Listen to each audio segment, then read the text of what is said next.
Today, we have the pleasure of talking with a man who came to Duke University in 1939.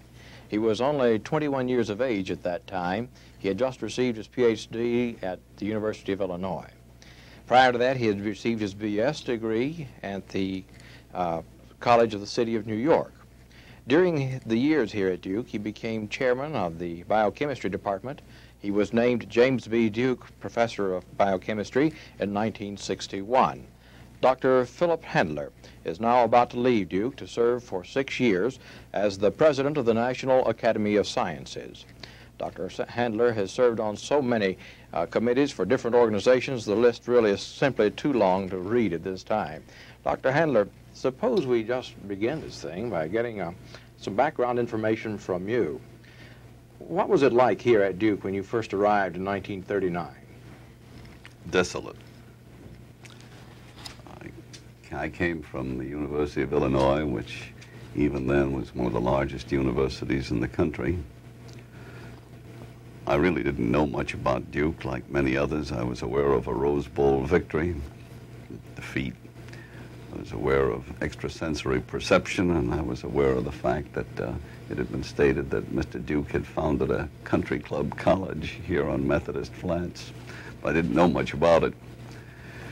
And when I came, found a somewhat overgrown college with an upstart medical school with a surprisingly competent faculty in a sleepy southern town, the social center of which was Walgreens drugstore. All of us ate the same thing every night because we ate whatever there was for sale in the Duke Street A&P. It seems to me that we ate ham, steak, and salad night after night after night because that's what you could get in the Duke Street A&P. On the other hand, as I recall, when my wife and I lived in the university apartments on the munificent salary of $1,600 a year, it seemed a great deal of money. There was always money left over.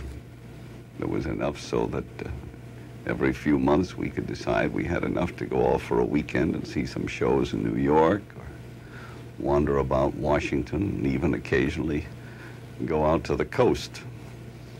And somehow it has never seemed the same since. You actually came as a fellow and an instructor in nutrition and physiology. Now, you got your degree in another field, in biochemistry. Well, what happened? Those are only words. The differences don't mean very much. They didn't mean very much then. Just a year and a half before I came, a group at the University of Wisconsin had discovered the fact that it is a deficiency of the compound called nicotinic acid, which is responsible for the disease which is pellagra.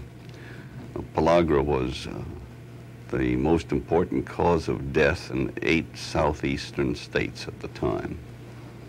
This hospital filled up with pellagrans every spring and emptied them out at the end of the summer. And understanding of the nature of this disease was a matter of primary importance, it seemed, to those in medical practice in this area and to me.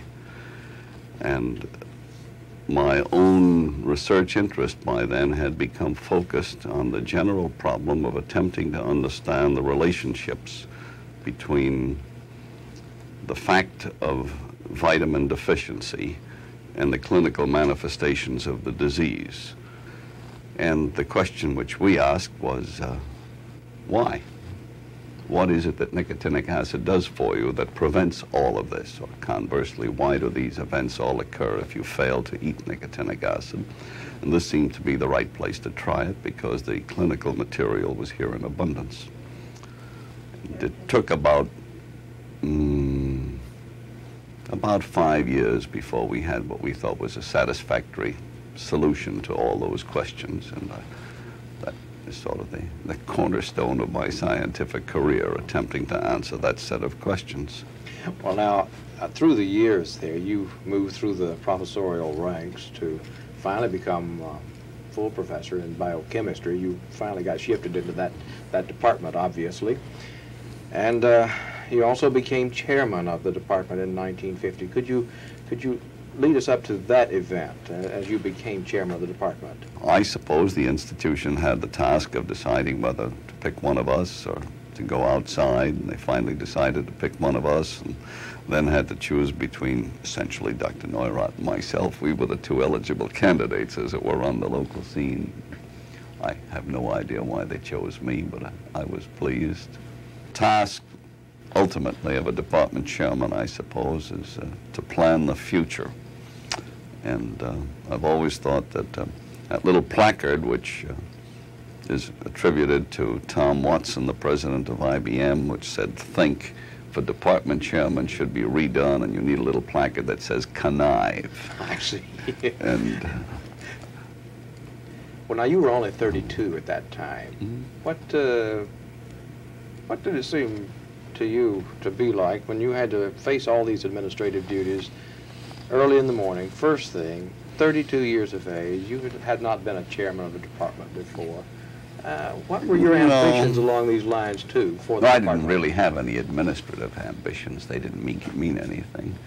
But with the passage of time, I developed some vision of what I would like to see for the biochemistry department and for the institution. Let's go back to your first question, which was, what was Duke and Durham like in 1939?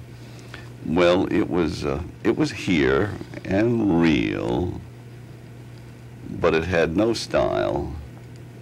It had not developed any kind of academic zeitgeist. You couldn't tell where you were, really.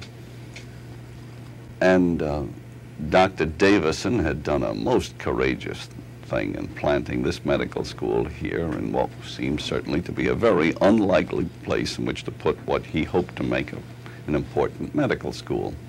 The automobile which made this institution possible more than any other one phenomenon. I really don't know what the statistics say at the moment. 15 years ago, the mean patient came 75 miles to get to Duke Hospital. It must be a greater distance than that today. That's what made Duke possible and denied the validity of the older hypothesis as to where to put medical schools. It was also true that at time zero in the life of this institution, compared to many others, we had some money. The faculty, the initial faculty of this medical school was astonishing and rapidly served as a nucleus around which other very capable people gravitated. It was Dr. Davison's personality and drive, the remarkable quality of this faculty, which very largely he had enticed out of Johns Hopkins, the existence of this very large, for those days, physical plant, which was essentially empty. When I first came, we rattled around in the space we had. All of this served to bring people in. And then you add the automobile, the war, and then later federal programs in support of research, and the place grew. I, as an administrator, if such I was, wasn't very much of an administrator. We didn't do much administration. We did sit around and dream.